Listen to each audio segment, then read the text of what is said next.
Hey, hello. This is looking great. Still great. It seems to get better with every submission, which is fantastic to see. I can see that you incorporated the notes from class about how her pop-up into the surprise is faster. And this is all stepped, and it's playing like really smooth. I love the change in the hands that you got in there when she approaches the box. I feel like that feels a lot more natural, and it's very realistic feeling. And another nice thing I want to compliment you on is how the hands reach the box at slightly different timings. Throwing things off of being like perfectly synced is always great to add to like the realism and believability of the animation.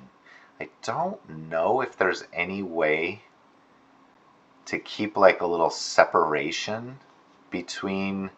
Right now everything's being shaded really flat, you know what I mean? So there's just like a moment here where the hands and the arms kind of overlap a lot, like here, here, and here. I don't know if that can be avoided. Just something to think about. If you can come up with a clever solution in maybe the spacing or the posing, like maybe like the character's left arm is great, and maybe you want to like slow this one down just a little bit, so maybe it'll like open up a little bit of space in there and clarity. But I also suspect like a good render will help like bring those apart from each other. um yeah, so it looks like you made this part faster, which I really love. Like this pull up into the surprise being faster, I think is great. um But now I'm feeling, and I don't know if I gave you some bad direction or whatever, but I'm feeling like this part after the surprise into the awe moment feels a little rushed. It feels a little fast. So maybe I would give this a little bit more frames, especially towards the end. Like I feel like it needs like a longer kind of settle into this. So I would give that a significant more frames, like maybe even like 12 or something. Play around with it, see what your aesthetic is telling you, like what your sensibilities are with that. And then at the very end, I think after she gets into this awe and is settling, you could really add a beat of cuteness and appeal to have the cat like turn its head and look up at her, so that at the end they're making eye contact with each other. That's a great way to make two characters feel kind of like connected. And, you know, um, I don't know. Again, like you may have issues. Try not to have the ears of the cat stacked when they're looking at each other. So try to, even if it feels like the cat's looking like kind of slightly off in this direction, and your characters like they're looking kind of in front of each other. Um, that's a perfectly fine thing to do. I don't know why I erased those, but it felt wrong. It felt sacrilegious to leave them up. Yeah, anyways, that's just a thought. Um, but yeah, I mean, you're still in stepped, so you should, of course, feel free to go to spline with this whenever you feel like you're happy with the timing. But like all the basics are more than well like fleshed out here. There's like little detail suggestions I can make for you. Like I like when the character lands the hands on the boxes here. Like this hand pose, the hand pose here is excellent. But maybe right before the this part here where the box starts to open. I don't know how many frames before, but maybe you can give just a little shape change on the fingers, maybe like a little curl, a little flex, just to show that these muscles are starting to fire. You know what I mean? That there's some force, there's some new change being. It will help the audience. It's like a form of anticipation in a way, right? It'll like help the audience know like what's about to happen, and I think that's always a good thing. There is something kind of happening here in this pose where this elbow feels like it's like lifting up, like it's rotating. Like here it's down and here it's like up. I would keep that elbow down.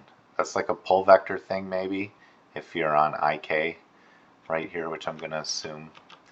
Um, because having this hand like break the silhouette of the arm here, I think is going to help you with some clarity in like your posing. Um, but again, this is nitpicky, detailed stuff. Yeah, but I love how like I'm not feeling the tension between the hand and the cat anymore. You know, all this is great. Maybe one suggestion, and again, this is nitpicky stuff. But if there's any way from like this is great, but then the hand sinks down below the box and we kind of lose it just for such a short amount of time, and then it reappears here. Stuff like that is going to kind of cause a little bit of strobing or a little bit of flashing. You know what I mean? So maybe like the lowest the hand goes is like here where we never fully lose it. Or maybe you can even bias this hand pose like a little bit up or something so we don't quite lose it completely. So that when we raise it up, it's less of like a surprise to the audience, you know. Like a little pose suggestion maybe here would be to rotate this hand so we're seeing a little bit more of the palm and stuff. Like here you could, like these hands are kind of mittens, you know. So maybe we see it more like in this orientation, something a little more similar to that where we're like, you know, the angle of the wrist going back this way from the forearm is going to kind of make this feel like I'm not suggesting that you make it twinned or anything, but just a little bit more of that similar shape language, because that'll be a nice contrast to kind of what we're seeing before. Yeah, this is supposed to be a thumb here, this bit. But anyways, I think that communicates. And then this is all fantastic. Like I said, I feel like it just happens maybe a little fast, especially on the subtle is a little fast. Really cool stuff. I think that's all I really have. Maybe that feels like a lot, so I'm sorry if that feels like a lot. I'm like, that's it. But no, like I'm looking at the feet and the footwork looks great. The weight on the center of gravity and pelvis all seems to be tracking. There's nice contrast to like the poses. I feel like all the beats read really well, really solidly. Like I feel like also my eyes are exactly where they're supposed to be. I mean, I know the cat's just popping up in one frame. I'm not sure that you need this turn here, but it's fine. It doesn't pop up in one frame. Look at all those frames. Never mind. Yeah, I think it's all great.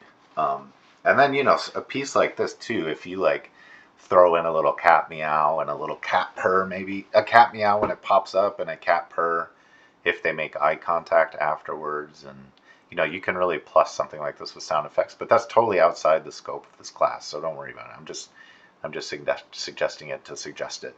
But anyways, yeah, fantastic stuff.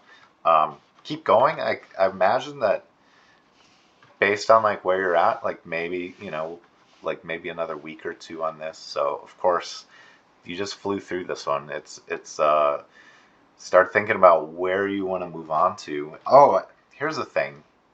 This is a tiny thing. I don't know if this rig can do it, but if the rig has the ability to shape limbs after you're done kind of doing a spline pass, and maybe we can ignore it for now, and then we'll talk about it maybe on your next submission. But there's like little design things you can do. I'm not sure if my drawing is good enough to properly draw what my intentions are. But right now, like this limb kind of has this kind of bow feel to it, like this. And I feel like, you know, if there's a little bend bow controls or a little way to like shape the form, maybe you want it to get like slightly better flow. I mean, it's okay to have a corner on the elbow. We don't want to make everything like noodle arms, but and this is all polished work, so maybe ignore it until we get through a spline pass. But if you feel like tackling it at this point, that's okay too, because it'll just give us another rev to talk about. You know, like maybe this needs a little more of like this kind of curve to it.